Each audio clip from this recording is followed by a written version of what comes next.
Et les années ont passé, je suis devenue très battante. Je suis allée 5 fois en Union soviétique quand ce n'était pas encore la Russie. Je me suis battue pour les Juifs en Union soviétique pour qu'ils puissent sortir.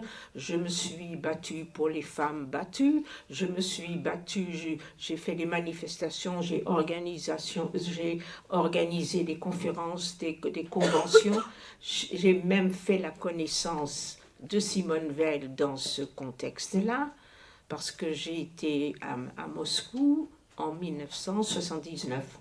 Et j'allais voir régulièrement Simone Veil avec de la famille des Juifs qui étaient en Union soviétique dans des camps qui voulaient sortir. Et à chaque fois, Simone Veil me disait « Je ne peux rien faire du tout. Le Parlement européen, dont elle était la présidente, n'est pas quelque chose de politique. Je ne peux rien faire pour vous. » Et quand je suis revenue la voir en 1980, et c'est vrai que quand j'ai été à Moscou, je me sentais très mal parce que c'était un univers un peu concentrationnaire, bien que ça n'était, on ne peut pas comparer, mais je ne me sentais pas bien. Je suis allée voir Simone Veil et elle me dit de nouveau, je ne peux rien faire pour vous, je ne peux rien faire pour vous. Et je suis sortie, j'étais avec une maman dont le fils était au goulag et une femme également dont le mari était au goulag. Je suis sortie de son bureau et je ne sais pas ce qui m'a pris, mais je suis revenue, j'ai tourné les talons et j'ai dit, vous savez, Madame Veil, il y a 6 mois, j'étais en Union soviétique à Moscou et je me suis sentie comme dans un camp de concentration. Et là, elle m'a regardée, elle a dit, vous? J'ai dit, oui, je n'étais pas à Auschwitz comme vous, moi, je n'étais qu'à Bergen-Belsen. Elle a dit, mais vous étiez toute petite? Je dis, oui, j'étais toute petite. Et à partir de ce moment-là, Simone Veil ne m'a plus jamais rien refusé. Elle a signé les lettres, elle est venue dans des conventions, elle est venue dans des colloques, elle a signé des pétitions, parce que quelque part, on était de la même famille. Et j'en ai parlé avec, j'ai oublié son nom, sur la différence entre le fait que même si j'ai été toute petite, ça m'a marqué quand même parce que les gens qui ont été dans les camps ou les gens qui ont été cachés, il y a une espèce de lien invisible entre les gens qui ont vécu la Shoah. Ça n'est pas la même chose avec tout le respect que j'ai pour les professeurs d'histoire, pour les professeurs, mais de l'avoir vécu même tout petit a fait de moi quelqu'un d'autre, pas meilleur, du tout, mais autre. Je vois la vie autrement. J'attache moins d'importance à des choses comme des titres et des présidents. C'est pas très important pour moi. Mais je n'ai jamais témoigné jusqu'au jour, en 2010, parce que je trouvais que mon histoire n'était pas tellement intéressante. Et en 2010, j'ai une amie qui m'a téléphoné, qui m'a dit « Evelyne, tu as été dans les camps ?» J'ai dit « Oui, j'étais dans les camps. Est-ce que tu as une preuve ?» J'ai dit « Non, je n'ai pas de preuve. » Et elle m'a dit « Je vais te donner les preuves. » Et elle a envoyé un mail au mémorial de l'Holocauste à Washington. C'est là où la Croix-Rouge a entreposé tous les documents. Et le lendemain, j'ai reçu la preuve. J'ai reçu un mail avec 25 pièces jointes, avec des listes, avec mon nom, avec le nom de ma famille, et d'autres listes, et des fiches individuelles, que j'étais à Fürth, et que j'étais à Westerbork, et que j'étais à Bergen-Belsen, et que je suis sortie. Et bien évidemment, j'ai imprimé toutes ces listes, 25 pages, et j'ai pleuré dessus pendant 3 jours. Parce que soudain, c'était vrai. Soudain, c'était vrai que j'ai vraiment été dans les camps. J'ai vraiment été dans 3 camps de concentration. J'ai vraiment été libérée. J'ai vraiment été sur les listes. Et ça a fait son chemin. Et puis, il y a 4 ans, je me suis dit que peut-être mon histoire n'est pas tellement importante, et n'est pas tellement mirobolante, je n'ai pas fait des faits d'armes, j'étais une petite fille, mais j'ai vraiment été, et je pense que je fais partie de la toute dernière génération à avoir vécu ceci. Et il y a une différence entre de l'avoir vécu et de l'avoir entendu. Et j'ai dit ça, j'ai un petit-fils en Israël, et qui en terminale, tous les enfants en terminale en Israël vont, s'ils veulent bien, ils vont dans les camps. Et j'étais là quand on a préparé le voyage à Auschwitz et dans les autres camps de mon petit-fils. Et on lui a acheté une doudoune, et puis un pull, et puis un autre pull, et puis des sous-pulls, et des grosses chaussettes, et d'autres grosses chaussettes, et des chaussures imperméabilisées, et puis d'autres chaussures, enfin, tout ce qu'il faut pour qu'il n'ait pas froid. Et je regardais ça, et je lui ai dit, j'ai dit, tu sais, Amnon, je vais te dire quelque chose qui n'est pas gentil du tout, mais je te le dirai quand même. D'abord, je te remercie. Parce que tu vas dire le Kaddish, la prière des morts pour ma grand-mère, pour ma tante, pour une tante de ma mère. Mais une chose, je te demande, ne pense pas une seule seconde que maintenant tu sais. Parce que tu ne peux pas savoir. Eux, là-bas, ils n'avaient pas de doudoune, ils n'avaient pas de chaussures imperméabilisées, ils n'avaient pas de chaussettes. Et quand ils étaient mouillés, ils restaient mouillés. Et je sais que mon père, quand on se promenait à Amsterdam et qu'il pleuvait soudain et qu'on se mouillait, il disait « ça n'a aucune importance parce qu'on va rentrer, puis je vais enlever mon manteau et je vais mettre autre chose et je vais mettre mes pantoufles et mes chaussures vont sécher. » On ne peut pas savoir. Et c'est pour ça que depuis 4 ans, ben, je vais dans des écoles, et je vais dans des collèges, et je vais dans des mémoriaux, et je vais dans des projets. Encore une fois, pas parce qu'elle est extraordinaire, mon histoire, mais parce qu'elle est vraie. Et à chaque fois, et là, aujourd'hui, pareil, moi je vous remercie. Parce que vous m'écoutez, vous ne bougez pas, vous écoutez mon histoire. Et c'est ça qui est important. Et vraiment, je remercie tout le monde de m'avoir donné l'occasion de venir ici. Merci, merci et merci.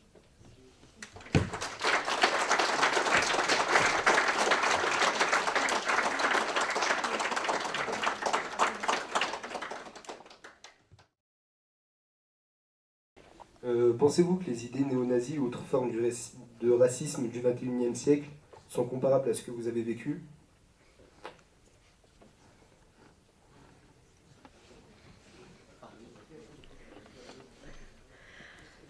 Je dirais même évidemment que non. Parce que même s'il y a des personnes qui sont antisémites en France, il y a quand même une énorme différence, c'est que le pouvoir n'est pas d'accord. Monsieur Macron, qu'on l'aime ou qu'on ne l'aime pas, il n'instaure pas des lois contre les Juifs, contre les Arabes, contre n'importe quoi. Je n'aime pas du tout quand on commence à comparer, parce que l'Allemagne des années 30 ne peut pas être comparée à la France ou l'Europe de 2018, 19, je pense 20, parce que le pouvoir ne l'est pas. Donc même s'il y a des idées, par exemple en France, on n'a pas le droit de boycotter, on n'a pas le droit d'être antisémite, on est puni. Et même s'il y a des gens qui crient mort aux Juifs, le pouvoir ne dira pas oui, oui, oui, vous avez raison. On ne peut pas comparer ce qui n'est pas comparable.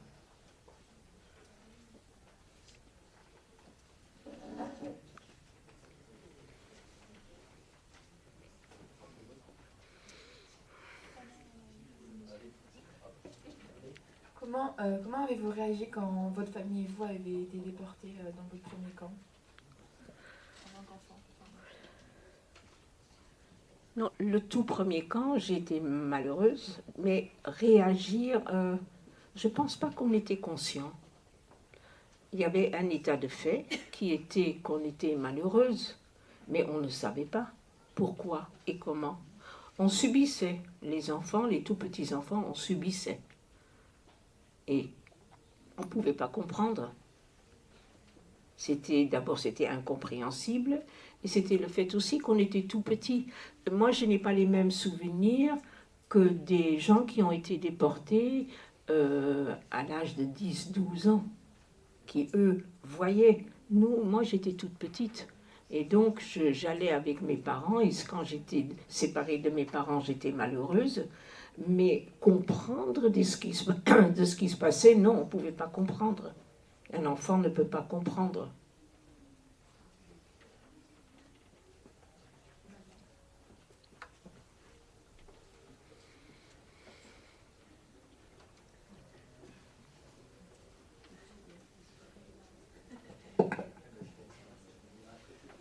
Est-ce que vous étiez au courant de ce qui se passait dans les camps comme Auschwitz?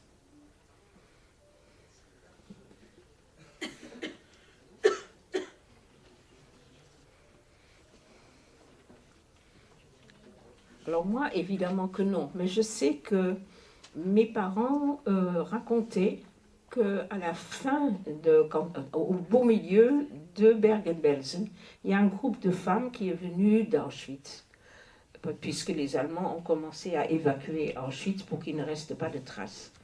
Et je sais que mon père a dit à ma mère, en beau milieu de Bergen-Belsen, en entendant les histoires d'Auschwitz, c'est pas possible, elles doivent être exagérées, parce qu'on ne peut pas comprendre.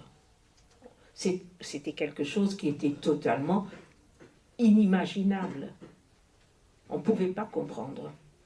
Donc, et les enfants, alors là, on n'avait même aucune notion. Moi, je me rappelle qu'il y avait une petite fille, et c'était des jumelles, Naomi et Ruth. Et un jour, j'ai dit, où est Ruth? Et on m'a dit, elle est morte. Bon. Je pense que je ne savais même pas ce que c'était, elle était morte, quoi. C'est-à-dire un univers concentrationnaire est quelque chose dans lequel on n'est plus rien, donc on subit.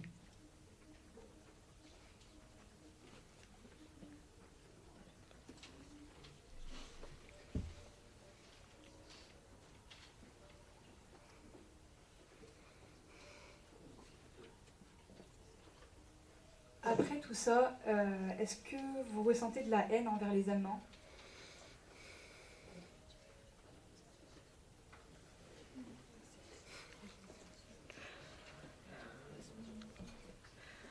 Je n'ai d'abord, pour commencer, j'ai tort. Parce que je continue de ne pas les aimer. Et j'ai fait, d'ailleurs, ma mère a écrit un livre. D'abord, elle l'a écrit en français sur sa jeunesse et les camps. Et le livre a été traduit en allemand par un club de francophones dans sa ville natale, à Spire. Et le livre a été édité par la ville de Spire, sa ville natale. Et elle a été, en 1993, elle a été invitée pour venir dans sa ville natale. Et j'y suis allée avec mon mari et avec mon fils parce qu'on pensait qu'elle allait s'effondrer. Premièrement, elle ne s'est pas effondrée du tout, elle était très contente. Et parce qu'il y avait des journalistes, il y avait la télévision, et Madame Sulzbach, qui est revenue dans sa ville natale. Et moi, je les haïssais du plus profond de moi-même. Et j'ai haïssé cette petite ville qui était toute belle et toute pimpante et rose et bleue. On aurait cru une ville d'une opérette. Et il y avait des journalistes, et à un moment, ils se tournent vers moi, puisque je suis dans le livre, et ils disent... Et vous, madame, que pensez-vous? Et là, ma réponse, elle a fusé comme un boulet de canon. J'ai dit, pour moi, l'Allemagne est un pays maudit dans lequel aucun juif ne devrait mettre les pieds. Il y a eu un silence épouvantable, gêné. Ma mère s'est tournée vers moi et elle a dit, je t'amènerai plus jamais. Et je lui ai répondu, de toute façon, je n'irai plus jamais. Je suis retournée parce que j'étais présidente européenne d'une association de femmes juives. Et j'étais obligée d'y aller. Et j'avais dit, c'était une conférence, j'avais dit, mais je parlerai. C'était à Francfort. Et j'ai parlé de ma famille, j'ai parlé des camps. Et je suis retournée l'année dernière, j'étais invitée par une association. Ils sont des jeunes Allemands qui font une année de volontariat dans des associations juives, par exemple au mémorial de la Shoah, des jeunes. Et pour la première fois, j'ai pu dire librement combien je haïssais la patrie, le berceau de mes ancêtres, que je n'ai jamais pu aller sur la tombe de mes grands-parents, par exemple, et la langue parlée, je ne la supporte pas. Et quelque part, je pense que j'ai fait un peu la paix avec les jeunes générations, mais c'est vrai que quand je parle l'allemand, mais je ne le parle pas, je refuse obstinément, je ne le parlerai pas. Quand je parle avec des Allemands, la première chose que je leur dis, c'est « j'ai été dans des camps », mais je suis très injuste parce que la jeune génération, elle n'est vraiment pas responsable. Mais c'est quelque chose, je lis en allemand avec beaucoup de plaisir, mais je ne le parle pas, et la langue parlée me fait mal. Mais j'ai tort, voilà, j'ai tort, mais c'est comme ça.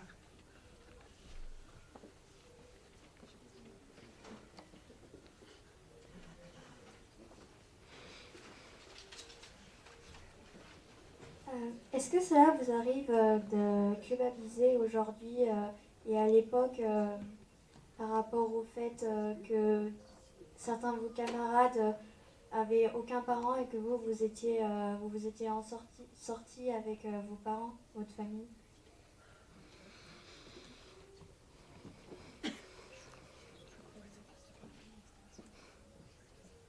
Non, honnêtement, peut-être je suis très égoïste, mais je ne culpabilise pas. Je suis revenue, je témoigne, Hitler ne m'a pas eu, j'ai 7 petits-enfants, je fais ma vie, j'essaye de mon mieux d'être quelqu'un de convenable, de bien, mais culpabiliser, non. Je suis revenue, j'ai eu de la chance et je paye ma dette d'être en vie en racontant mon histoire.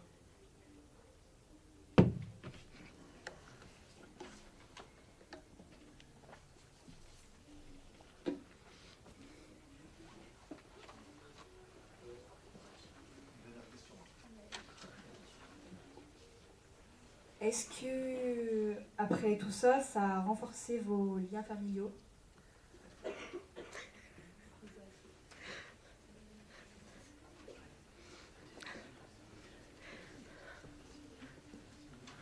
Je ris parce que vous êtes pile dans le problème P, grand problème P, parce que j'ai un frère qui est né après-guerre et qui, lui, se sent exclu de mon histoire. Et quelque part, dans une famille où il y a un père, une mère et un enfant qui sont revenus à 3, apparemment, ça l'a perturbé, je n'ai pas compris pourquoi. Donc le lien familial, parce que là vous êtes en pile poil dedans, le lien familial avec mon frère s'est complètement arrêté au décès de ma mère parce qu'il n'a pas été dans les camps. Il y a un fossé apparemment de sa part. Parce qu'il y a des gens qui disent « tu as eu de la chance ».